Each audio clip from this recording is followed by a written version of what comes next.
विवस्त्र करून मारहाण व विनयभंग। नमस्कार, मी प्राजक्ता। जाणून घेऊया आजच्या काही ठळक घडामोडी। जळगाव जिल्ह्यातील धरणगाव तालुक्यात एका गावात धक्कादायक घटना समोर आली आहे।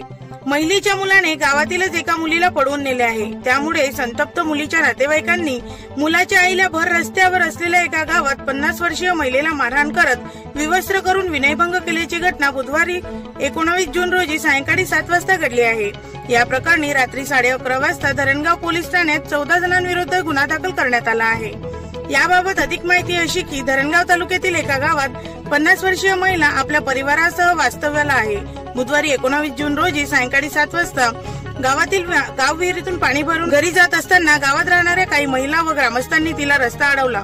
तिच्या मुलाने गावातील एका मुलीला पळवून नेल्याचा आरोप करत महिलेला अश्लील शिवीगाळ करत लाठ्याकाठ्यांनी बेदम मारहाण केली। त्यानंतर महिलेच्या अंगावरची साडी सोडून विवस्त्र करून विनयभंग केला। ही घटना घडल्यानंतर महिलेने रात्री 11 वाजता धरणगाव पोलीस ठाण्यात धाव घेऊन तक्रार दिली आहे। त्यानुसार गावातील 14 जणांविरुद्ध धरणगाव पोलीस ठाण्यात गुन्हा दाखल करण्यात आला आहे। पुढील तपास police head constable Pradeep Pawar हे करीत आहे। मी प्राजक्ता तायडे, दैनिक हॅलो बातमीदार, जळगाव।